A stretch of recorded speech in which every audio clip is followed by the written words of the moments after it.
So a lot of people have asked me, why is stress reduction the seventh law, the seventh irrefutable law of power? And like, well, how does that have to do with, the having power in your body and power in what you're experiencing in life? It has everything to do with it. Let me explain. We talked about when we first started this journey that having the right story about ourselves is critical. Because if we don't have the right story about ourselves, everything else is pointless. We could actually implement all the other laws and still feel like we haven't arrived in life. We can do all kinds of things in our life and experience things and accomplish things, and we won't have arrived. So we start with the story. Because without a story that there's nothing wrong, that we're already more than enough, none of these other things matter. Then we look at aligning with the natural laws of food, which for most of us is self-evident. It's like, yeah, if I eat fast food, I feel like crap. If I eat really good, healthy stuff, I feel fantastic. Got it, makes sense, it's self-evident. The natural laws of sex become self-evident as we practice them and we pay really close attention to what's showing up in our body during this experience, getting really present to what we're actually experiencing. And then we get into aligning with the natural laws in the body, aligning with the natural laws in the mind, aligning with the natural laws in the spirit. And those all kind of make sense. It gets things going, it gets us inside, it gets us coming from this place of power. Stress reduction and habits of stress management are what hold the whole thing together.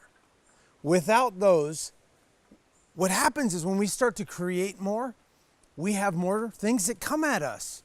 We play at a bigger level and things start to build up within us. And if we don't have a way to reduce that on a regular recurring basis, a lifestyle of stress reduction, what happens is we can't contain it all and it all unravels and we end up sabotaging it because achieving becomes painful. And if we think achievement is going to be painful, then we'll stay where we are. So what happens in the brain, this, I guess I'll tell you my experience first. I've said this before. I'm really good at going, and I wasn't very good at slowing down. And so I would just take on more and more and more stress. And it would be like this build up inside me, this intensity, this pressure. And I would just do all the things that I felt like I had to do. And it would build and build and build and build and build. And then all of a sudden something would snap.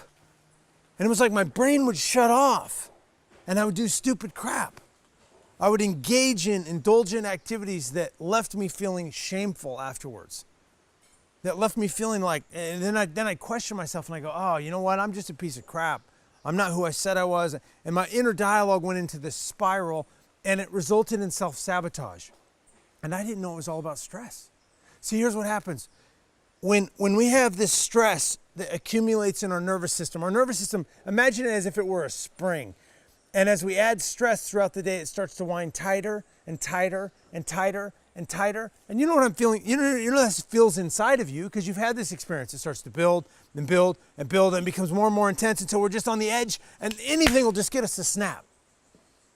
Well, as that stress winds tighter and tighter and tighter, it reaches a point where our brain goes, they're trying to kill us again. They're trying to ruin this machine. We better get them back on track. Stress levels have reached the tipping point, right? The pressure cooker starts to get so hot that it's going to explode. So what the brain does is it causes cravings for adrenaline. Why? Because adrenaline is this burst of intensity. It releases that stress off of our nervous system. The problem is it's not healthy. Now I know a lot about adrenaline. I could do a whole seminar on adrenaline. I've spent a life finding ways to trigger adrenaline in my body. And when we do that, what happens is, I told you about this natural energy that occurs in our body, and the adrenals are like the backup generator. Well, if we're always using the backup generator, we eventually reach adrenal fatigue and we reach this exhaustion and this burnout. And when we hit it, people that like to drive things forward, then we just go, okay, maybe I just need some more caffeine. And it does nothing. Or maybe I just need some more sugar. It does nothing. Maybe I need something more intense. It does nothing. And we stay depleted. And the problem is it actually takes months of following these laws for the adrenals to recharge and get back to the healthy place. We were never intended to live off of adrenaline. Adrenaline was there to keep us alive. So what happens is we have that stress and it builds and it builds and it builds and it builds, and then we have the adrenal release. it becomes an addictive pattern. Instead of healthily managing the stress, when the stress builds, because guess what? Stress is going to build. It's gonna show up. There's gonna be noise stress, and there's gonna be food stress, and there's gonna be all these other stresses in our environment. There's gonna be stress with work, and stress with our thoughts, and stress with our stories. There's gonna be all these stresses. They're not going away. And so the problem is, if we're not actively releasing it, then our brain goes into a compulsive pattern, and we end up having addictions. And so you really have to choose. Do you want to have addictions in your life, compulsive ways that you act out and then feel shameful for? Or do you want to have healthy stress release? Because we have to have one or the other. If we don't we don't even have to actively choose healthy stress release. You could unconsciously have healthy stress release and not need the addictions. Well, most of us, we're taking the route of the addictions.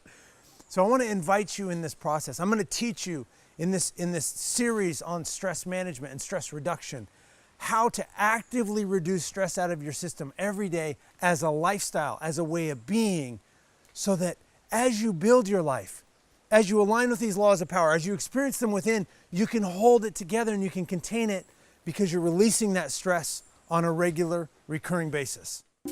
Now I've prepared a cheat sheet for you that's going to teach you and help you in learning healthy ways to manage your stress. So if you're ready to take a look at this, just click on the button on this page and go through the information, and I'll send you an email that's going to teach you how to start to align with these natural laws of power, one of the very most important of them being learning how to manage your stress.